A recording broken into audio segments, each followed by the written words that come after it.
जय श्री राम। आज हम लोग जिस जिस टॉपिक को लेकर के बात करने वाले हैं वो है वास्तु। और इस टॉपिक पर हम लंबे टाइम तक बात करने वाले हैं।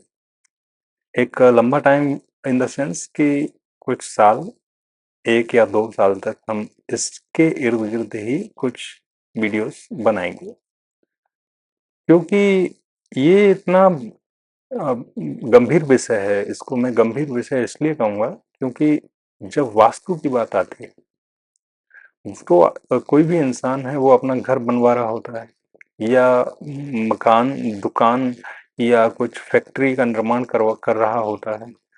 तो उसके पास एक इकट्ठी पूंजी है, वो कुछ सालों में 10 साल, 20 साल, 50 साल या पूरे जीवन भर में उसने कमाई है और उसको वो कहीं इन्वेस्ट कर रहा है या कर चुका है।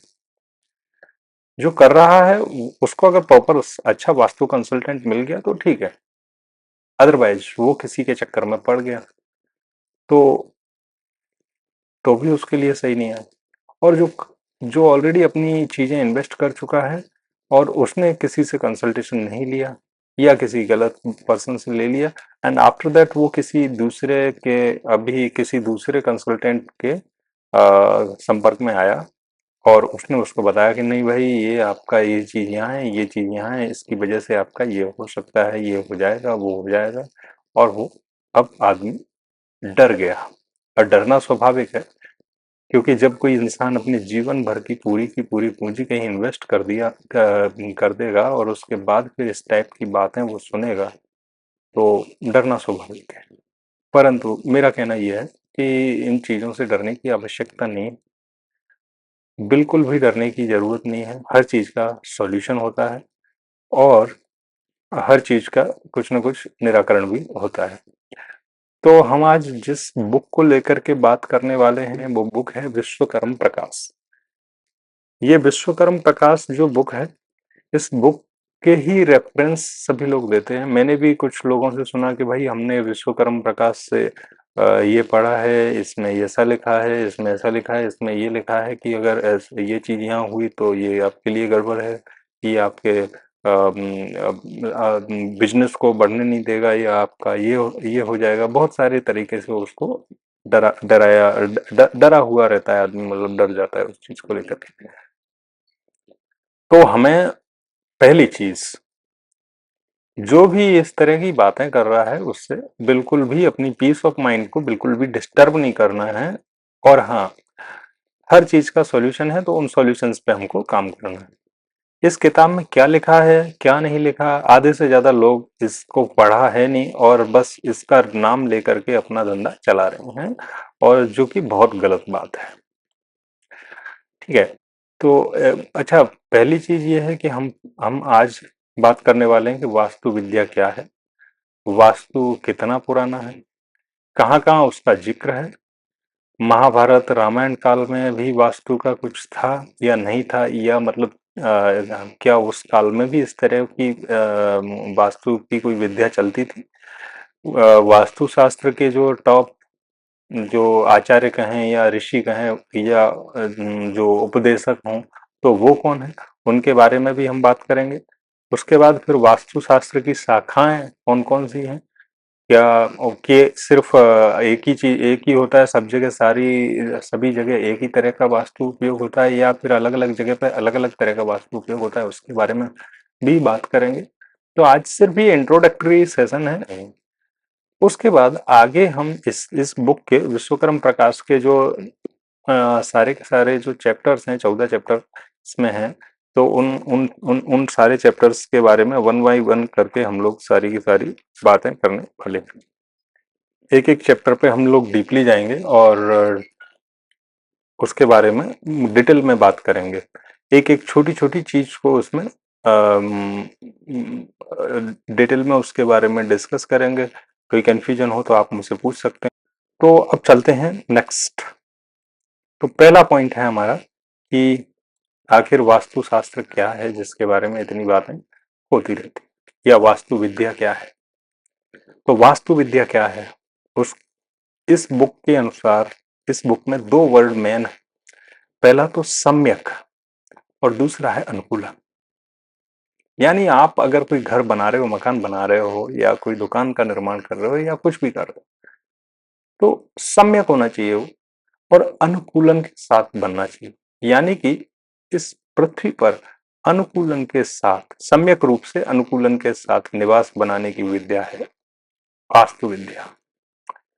अब सम्यक और अनुकूलन, इन दो वर्ड्स को हमको समझना होगा कि आखिर क्या है ये चीज। तो सम्यक मतलब सबके साथ में प्रॉपर तरीके से, और अनुकूलन मतलब इस इस प्रकृति में, यानी कि इस प्रकृति में सिर्फ हम नहीं रह रहे हैं, और भी जीव रह रहे हैं, पशु पक्षी भी हैं, पेड़ पौधे भी हैं, निर्जीव, पत्थर मिट्टी वगैरह सारी चीजें हैं। अब इसका एक पूरा का पूरा एक सिस्टम है एक्चुअली। तो उस प्रॉपर उस सिस्टम के साथ में हम कैसे अलाइन हों, alignment.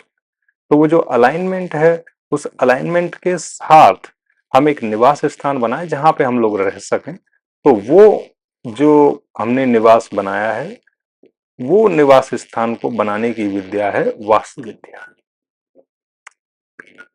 That's it, nothing else. ठीक है।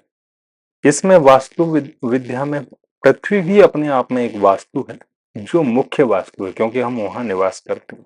पृथ्वी मुख्य वास्तु है, और बाकी सारी चीजें जो हम छोटे छोटे अपने घर बना रहे हैं, फैक्ट्रियां बना रहे हैं, या जो भी चीजें बना रहे हैं, वो सारी चीजें हैं गौण वास्तु है। क्योंकि हम कहीं ना कहीं उन्हीं एनर्जीज को यूज कर रहे हैं, क्योंकि इसमें बहुत सारे एनर्जी फील्ड्स होते हैं। और जो हर मकान, हर हर एक कंस्ट्रक्टेड साइट्स पे, या हर दुकान, इन सारी जगह पर जो भी वास्तु वास्तु है, उसमें ये जो एनर्जी फील्ड्स हैं वो अवेलेबल रहते हैं। और उन एनर्जी फील्ड्स का हम कैसे उपयोग कर सकते हैं, क्या उनका इम्पोर्टेंस है, कितने एनर्जी फील्ड्स होते हैं, उन सब की भी बात करेंगे। उनको कैसे एक्टिवेट किया जाता है, उन सब की बात करेंगे। और आगे चल के हम इसको अपनी प्रॉपर, जो पर्सन उस मकान में रह रहा है या उस दुकान में रह रहा है, उसकी कुंडली से भी उसको कैसे अलाइनमेंट किया जाए, उसके बारे में भी डिस्कस करेंगे। तो इसमें हम कंप्लीटली डिटेल्ड में सारा का सारा एनालिसिस करने वाले हैं, और उसका पूरा का पूरा स्टडी करने वाले हैं। और ये बुक नहीं, और भी बुक्स के बारे में हम लोग बात करें। ठीक है। तो अब नेक्स्ट हम लोग चलते हैं। अ, हमारा हो गया वास्तु क्या है। अब दूसरा है वास्तु कितना पुराना। क्या ये 10-15 साल 20 साल पहले ही आया है? इससे पहले लोग कैसे भी मकान बना लिया करते थे? नहीं, वास्तु बहुत ही पुराना है। जो संसार की सबसे पुरानी किताबों में एक किताब है जिसका नाम है ऋग्वेद। तो वो ऋग्वेद में भी वास्तु का जिक्र है। उनका कहना है कि उसमें जो घर है, अब हम लोग अभी घर कहते हैं, ग्रह कहते हैं, लेकिन वहां पे वेष्टन शब्द का उपयोग हुआ है। वेष्टन, उसको घर कहा गया है। और उस ग्रंथ में कहा गया है कि ग्रह की प्राप्ति पुण्यों की फलस्वरूप होती है। मतलब आपको कोई घर मिला है, तो आपके कहीं पुण्य रहे होंगे जिनकी वजह से आपको एक प्रॉपर घर मिला है, अदरवाइज नहीं मिलता। This is what. उसके बाद वास्तुस्पति का भी उसमें जिक्र है, मतलब वास्तुस्पति मतलब वास्तुपति। उसके बाद स्वास्थ्यप्रद घर, उन्नतशील घर कैसे बनाए जाएं, उनके लिए क्या प्रार्थना की जाए, कैसे उनका किस तरीके का निर्माण होना चाहिए, तो उस सब का उसमें डिटेल में विवरण मिलता है। ऋग्वेद के चतुर्थ मंडल में ऐसा कुछ है, क्षेत्रपति से रिलेटेड। ये इस बुक में ही लिखा हुआ है कि क्षेत्रपति देवता से प्रार्थना की गई है, और उसमें लिखा गया है कि हे क्षेत्रपति देवता, हमारे घर को अन्न भंडारों से युक्त बनाने का प्रयत्न करें, या मतलब अन्न भंडारों से युक्त बनाते हैं। इस टाइप की प्रार्थना वो इसमें ऋग्वेद में मिलती है। अथर्ववेद में अथर्ववेद में भी हमको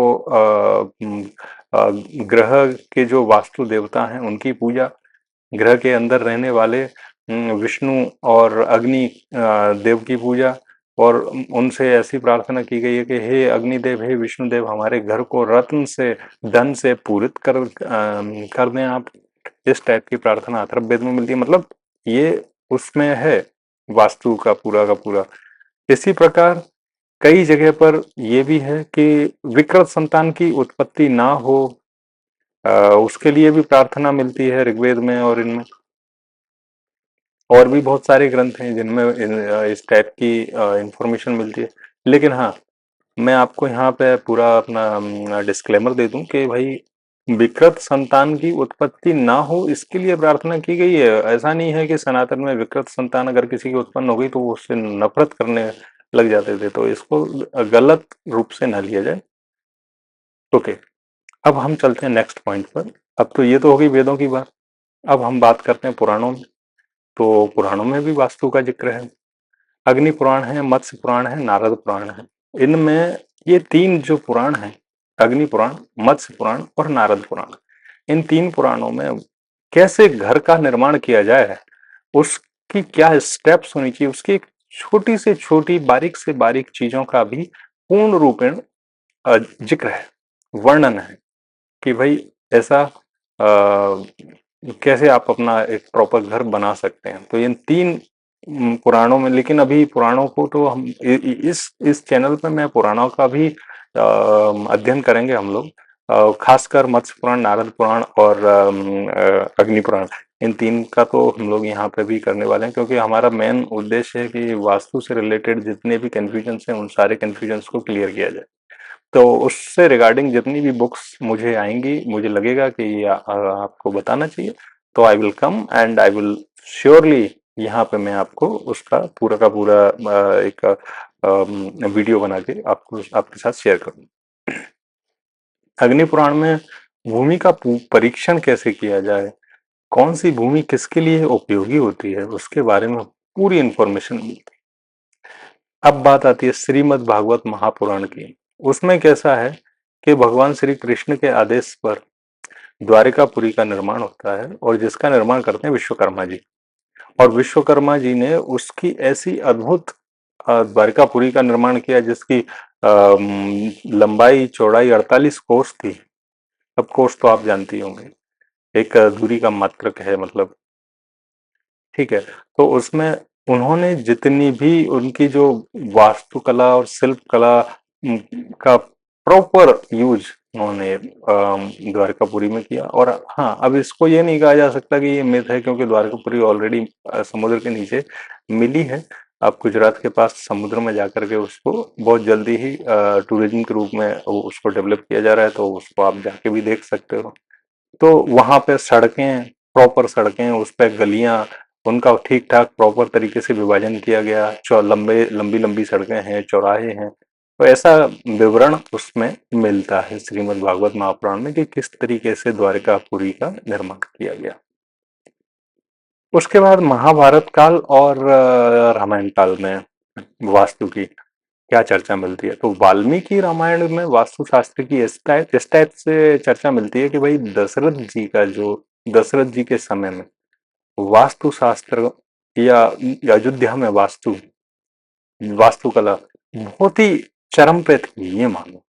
क्योंकि वहां पे क्या था कि अयोध्या नगरी का विवरण इस तरीके से मिलता है कि 12 योजन तो लंबी है वो, और 3 योजन चौड़ी है। 12 योजन लंबी, 3 योजन चौड़ी पूरी की पूरी नगरी है, जिसमें लंबे लंबे महापथ और राजमार्ग बने हुए हैं। उन पर प्रतिदिन जल छिड़काव होता है, पुष्प वृष्टि होती है। पुष्प वृष्टि आप समझिए कि उसमें फूलों की बरसात प्रतिदिन की जाती है। जो महाराज दशरथ हैं उसमें इंद्र की भांति वहां पे राज करते हैं, इस टाइप की चर्चा मिलती है। उसके बाद फिर अम, राजा दशरथ ने जो वहां पे यज्ञ किया था चारों भाइयों के लिए, ये अपने संतान प्राप्ति के लिए जो यज्ञ किया था शुल्ब, और उसमें यूज किया था शुल्ब शास्त्र। शुल्ब शास्त्र का यूज करके, शुल्ब शास्त्र मेनली क्या है, यज्ञ वास्तु के लिए उपयोग होता है कि यज्ञ की वेदियां, यज्ञशालाओं का निर्माण इनका किस तरीके से किया जाए, तो उसके लिए शुल्ब शास्त्र का यूज होता है। तो शुल्ब शास्त्र की चर्चा वहां मिलती है। महाभारत काल, अब बात करते हैं महाभारत काल की। महाभारत काल में आप देखेंगे कि द्रोण, जो आचार्य द्रोण थे, उन्होंने अपने शिष्यों के लिए जो अस्त्र कौशल और इनका जो प्रदर्शन करने के लिए उन्होंने एक रंग मंडप का निर्माण करवाया था, वो भी प्रॉपर वास्तु से था। उसके लिए समतल भूमि देखी उन्होंने, कहाँ क्या होना चाहिए, उसमें कहाँ पे खंबे होने चाहिए, ये सारी चीजें उसमें मिलती हैं। उसके बाद कुछ वास्तु इस टाइप के भी हैं कि दुर्योधन ने लाक्षागृह का निर्माण करवाया था। उसमें घी, चर्बी और लाख का उपयोग करवाया था। पुरोचन जो था जिसके थ्रू इसका निर्माण करवाया था, वो भी एक वास्तु था। उसके बाद फिर एक और चीज उसमें मिलती है कि देव शिल्पी जो मय था, सॉरी दैत्य शिल्पी मय दानव, उसने युधिष्ठिर के लिए एक अद्भुत सभा का निर्माण करवाया था, अद्भुत सभा भवन, जिसमें हमेशा मतलब वो एक अद्भुत ही था। उसके बारे में फिर कभी बात करेंगे। तो इस तरह का निर्माण भी। उसके बाद एक हस्तिनापुर, ये जो इंद्रप्रस्थ का निर्माण करवाया युधिष्ठिर के लिए, इंद्रप्रस्थ का निर्माण भी मैदानव ने ही करवाया था, किया था। तो इस तरीके से ये वास्तु अभी नहीं, अभी ऐसा नहीं है कि अभी स्टार्ट हुआ है या अभी किसी ने लिख दिया है। ये प्राचीन विद्या है और विद्या है, इसका असर भी होता है। इन इन चीजों से मतलब ये मेनली पीस ऑफ माइंड के लिए जो डेवलप किया गया सिस्टम है एक्चुअली। और कैसे किस तरीके से, क्योंकि जो जो चीजें, आप एक चीज को समझिए कि पहला है कि भाई एक नदी बह रही है, उस नदी के फ्लो में हमको चल रहे हैं। जिस तरफ नदी बह रही है उसके साथ साथ हम लोग चल रहे हैं। वी आर हम लोग बहुत ही मतलब हमको कुछ भी ऐसा मेहनत नहीं करनी पड़ेगी और हम सीधे सीधे चलेंगे। एक है कि नदी बह रही है, हम उसके अपोजिट डायरेक्शन में चल रहे हैं, तो हमें संघर्ष बहुत करना पड़ेगा। और उस संघर्ष में हम अपना जीवन भी बहुत जल्दी खत्म हो जाएंगे, क्योंकि क्या है, नदी तो बहती रहेगी, नदी का तो स्वभाव ही है। तो जिस तरफ वो जा रहा है, नदी का बहाव है, उस तरफ ही हमको जाना चाहिए। तो जिस तरफ जैसे एनर्जीज का बहाव है, जैसे एनर्जीज का फ्लो है, उसके अकॉर्डिंग ही हमें अपना घर का निर्माण करवाएं या हमारे जो निवास है उसका निर्माण हो। तो वो हमारे लिए पीस ऑफ माइंड भी देगा और हमारे लिए प्रॉपर मतलब एक अच्छा सुकून भरा माहौल क्रिएट कर देगा। परंतु अगर वही सिस्टम हमने अपोजिट बना दिया, तो वो हमारे पीस ऑफ माइंड को बिल्कुल खत्म कर देगा और हमको हमारे जीवन में बहुत सारी प्रॉब्लम्स क्रिएट करेगा, ये स्वाभाविक। बट इससे डरने की बात नहीं है, इसका सॉल्यूशन भी है। अब हम चलते हैं नेक्स्ट उसमें। अब हम बात करते हैं कि मत्स्य पुराण में कहा गया है कि भाई इस वास्तु शास्त्र के 18 मुख्य उपदेशक हैं। मुख्य उपदेशक मतलब आचार्य हैं, जिनको जो प्रवीण हैं वास्तु शास्त्र में, वास्तु विद्या में प्रवीण, वो कौन कौन से हैं उनके बारे में मैं अभी आप आज बता रहा हूँ। पहले नंबर पे हैं भृगु। भृगु शुक्राचार्य के पिता, भृगु वारुणी जिनका प्रॉपर नाम था, सारे शास्त्रों के अप्रतिम विद्वान, अनेक ग्रंथों और शास्त्रों के ज्ञाता और महान ज्योतिषाचार्य, ज्योतिष शास्त्र में विशिष्ट विद्वान। क्योंकि इन्हीं के नाम पे भृगुनंदी नाड़ी आपने नाम सुना हो, तो ज्योतिष की एक विधा है कंप्लीटली, जो कि इनके द्वारा ही दी गई है। तो भृगुनंदी नाड़ी। दूसरे नंबर पे आते हैं अत्रि। अत्रि ऋषि का नाम आपने सुना हो। इनका पूरा नाम अत्रि अत्रि वारुणी था और ज्योतिष के महान प्रवर्तक। तो इनको इनको भी, ये भी एक अच्छे वास्तु विशेषज्ञ, वास्तु उपदेशक या वास्तु के आचार्य माने जाते हैं। फिर उसके बाद नाम आता है वशिष्ठ जी का। वशिष्ठ जिनका नाम था शक्ति वशिष्ठ, जो भगवान राम के गुरु थे, आई मीन उनके कुल गुरु। तो वो वशिष्ठ ऋषि। उसके बाद आता है नाम विश्वकर्मा, जिनको त्वष्टा भी कहा जाता है। तो विश्वकर्मा तो आपको पता ही है कि विश्वकर्मा तो ये जो बुक है विश्वकर्मा प्रकाश है, वो नाम ही विश्वकर्मा जी से है, क्योंकि विश्वकर्मा ने ही ऑलमोस्ट देवों के जो शिल्पी हैं वो विश्वकर्मा है, तो वास्तुशास्त्र के महान ज्ञाता हैं। उसके बाद नाम आता है मय, मय दानव। मय एक सभ्यता थी जिसमें बहुत सारे इस टाइप के वास्तु विशेषज्ञ हुए। रावण की लंका भी उन्होंने बनाई, रावण का ससुर भी था वो मय ही था। युधिष्ठिर के लिए राजसूय यज्ञ की, यज्ञ भूमि का निर्माण करा, यज्ञ वेदी बनाई, इंद्रप्रस्थ का निर्माण करवाया था, ये मय दानव के ने ही किया। और हाँ, जो और भी बहुत सारी चीजों का उसने मतलब बहुत सारी उस समय के बहुत सारे जो वास्तु थे, बहुत सारे जो भवन थे, उनका निर्माण मय दानव, मय सभ्यता के लोगों के द्वारा ही किया गया। ये एक सभ्यता थी। अच्छा, रावण के समय के मय और ये जो युधिष्ठिर के समय के जो मय थे, ये दोनों अलग अलग थे, क्योंकि उस सभ्यता में वो मतलब वो एक सभ्यता है, ना कि एक पर्टिकुलर पर्सन। कुछ लोग ये मानते हैं कि वो दोनों एक ही थे, बट इट्स दोनों तरह की बातें मिलती हैं। उसके बाद आते हैं, अब 5 लोगों की बात कर चुके हैं, अब 6वें नंबर पे आते हैं नारद जी। नारद जी ब्रह्मा जी के पुत्र और बहुमुखी प्रतिभा के धनी, हर तरह के ग्रंथों में पारंगत, उनको वास्तु शास्त्र का भी, वास्तु विद्या का भी अप्रतिम ज्ञान। उसके बाद 7वें नंबर पे आते हैं नग्नजित। नग्नजित आपने शायद नाम नहीं सुना होगा, लेकिन ये गांधार नरेश कहे गए, गांधार के राजा थे ये। और महाभारत काल से ये 2 सहस्त्राब्दी पूर्व हुए, मतलब करीब करीब 2000 वर्ष पहले की बात है, जो महाभारत से भी बहुत पुरानी बात है। उसके बाद आते हैं विशालाक्ष, 8वें नंबर पे विशालाक्ष। विशालाक्ष भगवान शंकर का ही एक नाम है, तो भगवान शंकर भी हैं। इंद्र, इंद्र देवता, वो भी वास्तु के विशेषज्ञ हैं। उसके बाद आता है नाम अपना ब्रह्मा जी का, ब्रह्मा जी भी वास्तु विशेषज्ञ हैं।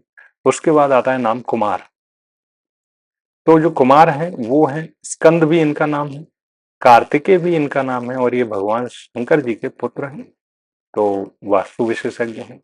उसके बाद आता है नाम नंदीश्वर, भगवान शंकर के जो नंदी हैं, जिन पर भगवान शंकर जी सवार होते हैं, सवारी कही गए, तो नंदीश्वर ने इस ज्ञान को लिया भगवान शंकर जी से। उसके बाद सौनक ऋषि, क्योंकि सौनक ऋषि के पुत्र हैं, तो ये सौनक इनको कहा गया। इसमें 4 ये सौनक ऋषि हैं, सनक, सनंदन, सनातन, संत कुमार, सनत कुमार। ये बहुत ही मतलब पूर्वजों के पूर्वज हैं, लेकिन ये हमेशा बाल्यावस्था में 12 वर्ष की उम्र में ही, मतलब बालक स्वरूप में ही ये रहते हैं, तो ये भी वास्तु के विशेषज्ञ हैं। उसके बाद गर्ग मुनि, तो जो गर्ग मुनि है वो यदुवंश के पुरोहित थे। यदुवंश जो भगवान कृष्ण, श्री कृष्ण है, उनके पुरोहित गर्ग मुनि। उसके बाद वासुदेव, भगवान श्री कृष्ण स्वयं। उसके बाद अनिरुद्ध, अनिरुद्ध जो है भगवान श्री कृष्ण के पौत्र, प्रद्युम्न के पुत्र, ये अनिरुद्ध है, इनका जो विवाह हुआ था, गंधर्व विवाह, वाणासुर की पुत्री उषा के साथ में हुआ था, उषा के साथ में हुआ था। ये काफी अलग कहानी हो जाएगी। उसके बाद हम आ गए 17वें नंबर पे, और 17वें नंबर पे आते हैं शुक्राचार्य, दैत्यों के पुरोहित, दैत्यों और असुरों के पुरोहित। उसके बाद आता है नाम 18वें नंबर पे बृहस्पति, बृहस्पति देवताओं। तो इस तरीके से 18 उपदेशक हो गए वास्तुशास्त्र के, जो मतलब मेन वास्तुशास्त्र के मेन उपदेशक हैं, मेन आचार्य हैं, जिनको वास्तुशास्त्र की एक एक बारीकी भी उनको पता है, और वास्तुशास्त्र की हर चीज। उसके बाद हम बात करते हैं वास्तुशास्त्र की शाखाएं। अब वास्तुशास्त्र खुद ज्योतिष का एक अंग है, ज्योतिष का एक अंग होने के नाते, लेकिन ये काफी ब्रॉड है, इसकी खुद की भी कुछ शाखाएं हैं, मतलब ब्रांचेस हैं, और अलग अलग चीजों के बारे में अलग अलग तरह के वास्तु उपयोग होते हैं। फॉर एग्जाम्पल, पहले नंबर पे है यज्ञीय वास्तु, जो यज्ञ का जो पूरा सिस्टम है, यज्ञ का पूरा जो स्ट्रक्चर है, जहाँ यज्ञ होगा उस मंडप का निर्माण करना, वहां पे किस तरीके की क्या चीजें होंगी, तो वो यज्ञीय वास्तु हो गया। दूसरे नंबर पे गृह वास्तु, घर का निर्माण किस तरीके से किया जाए, घर में कहाँ क्या चीजें होंगी, हर चीज एक छोटी छोटी चीज, तो घर से रिलेटेड वास्तु में गृह वास्तु आ गया। थर्ड नंबर पे आता है नगर वास्तु, ग्राम वास्तु, मतलब नगर का निर्माण कैसे किया जाए, कहाँ पे क्या चीज रखी जाए और किस तरीके से पूरा इसको सेटल किया जाए, तो वो नगर वास्तु और ग्राम वास्तु में आता है। उसके बाद प्रासाद वास्तु, प्रासाद वास्तु मतलब देवालय का निर्माण कैसे किया जाए, मंदिरों का निर्माण कैसे किया जाए। अभी मैं देख रहा हूँ मेरे आसपास ही कुछ मंदिर ऐसे हैं कि भाई एक मकान बनाया और उसमें जाके भगवान जी को बिठा दिया और हो गया काम। तो इस तरीके से मंदिर नहीं बनते हैं। मंदिरों के लिए एक विशेष वास्तु होता है, मंदिरों में कहाँ मूर्ति होगी, कहाँ क्या चीजें होंगी, उसके लिए प्रॉपर एक सिस्टम बना हुआ है ऑलरेडी। तो प्रासाद वास्तु या फिर उसका जो देवालय वास्तु है उसका उपयोग इस चीज के लिए होता है। और प्राचीन जो मंदिर हैं उन मंदिरों में आप जाओगे तो आपको एक अलग ही एनर्जी फील होगी। वो एनर्जी फील इसीलिए होती है क्योंकि वहां पे उस एनर्जी का प्रॉपर तरीके से सिस्टमेटिक तरीके से उसको सेटल किया गया है वहां पे, मतलब व्यवस्थित किया गया है। और वो एनर्जी वहां पे आपको पीस ऑफ माइंड आपका आपको रिजोनेट करने का काम करती है। इसलिए आप जब भी मंदिर जाते हैं, कुछ मंदिरों में आप जाओगे तो वहां पे मन्नतें पूरी होती हैं। इस तरीके का पूरा सिस्टम बना हुआ है। तो देवालय वास्तु का अपना एक विशेष महत्व है और हमें मंदिर बनाना है तो इसका उपयोग अवश्य करना चाहिए और इसके अनुसार ही मंदिर बनना चाहिए। उसके बाद हम बात करते हैं 5वें नंबर पर उद्यान वास्तु। उद्यान मतलब होता है अपना एक बगीचा या फिर पार्क। उस पार्क या बगीचे का निर्माण करें, क्योंकि पार्क या बगीचे में आदमी जा रहा है, वहां पर पेड़ पौधे लगे हुए हैं और उसका मन खुश हो जाना चाहिए, एक प्रॉपर एनर्जी उसको मिलनी चाहिए। तो उस चीज के लिए जो पार्क है उसका भी एक वास्तु है, पास पार्क कहाँ बनना चाहिए, किस टाइप से बनना चाहिए। आपने देखा होगा कि कहीं कहीं पार्क बन जाते हैं लेकिन कुछ समय बाद वो उजड़ भी जाते हैं क्योंकि वो एनर्जी वहां पे यूज नहीं हुई है। इसलिए तो उस एनर्जी को प्रॉपर जब हम चैनलाइज करेंगे, यूज करेंगे, तो डेफिनेटली दैट विल, वहां पे बहुत सारे लोग आएंगे और उनको अच्छा भी फील होगा। तो ये हो गया उद्यान वास्तु। उसके बाद 6वें नंबर पे हम रखते हैं जलाशय वास्तु, यानी जलाशय यानी एक तालाब का निर्माण कराना, एक नहर का निर्माण कराना। तो ये इन चीजों के लिए यूज होता है जलाशय वास्तु, जलाशय। उसके बाद 7वें नंबर पे हम विमान वास्तु, विमान विद्या, विमान वास्तु, विमान का निर्माण कैसे किया जाए। ये विमान जो है विमान विद्या है, इसमें जैसे अपनी गाड़ी, कार, बाइक और उड़ने वाले विमान, तो उनके लिए विमान शास्त्र हमारे वहाँ एक अलग ही है। तो वो एक अलग सिस्टम है और उसके लिए जो वास्तु भी यूज होता है। तो उसके बाद यंत्र वास्तु और तमाम तरीके के छोटे मोटे यंत्र बनाने के लिए उसका उपयोग होता है। तो इस तरीके से वास्तु की 6 शाखाएं तो मेन है और ये 2 शाखाएं और भी हैं। प्रमुख तो 6 हैं ऊपर वाली, और ये 2 विमान वास्तु और यंत्र वास्तु, ये 2 और भी हैं जिनका उपयोग किया जाता है। लेकिन अभी हम लोग जो बात करने वाले हैं ये विश्वकर्म प्रकाश में प्रासाद वास्तु और ग्रह वास्तु के ऊपर ही करने वाले हैं, बाकी और किसी चीज के ऊपर, क्योंकि और चीजों के बारे में इसमें ज्यादा ऐसी इंफॉर्मेशन नहीं है। लेकिन हम कहीं ना कहीं से उस इंफॉर्मेशन को भी लाएंगे और उसके बारे में भी डिस्कस करेंगे। तो आज के लिए इतना ही। मैं अब विदा लेता हूँ आपसे और अगली बार मैं मिलूंगा। फर्स्ट चैप्टर के साथ हम लोग बात करेंगे और कैसे भूमि का सिलेक्शन किया जाए, भूमि का परीक्षण कैसे किया जाए, कौन सी भूमि में रहना चाहिए, किस तरीके का प्लॉट साइज होना चाहिए, प्लॉट का जो स्ट्रक्चर है वो होना चाहिए। इन सारी चीज़ों पे हम नेक्स्ट सेशन में बात करेंगे। धन्यवाद, थैंक यू, राम राम।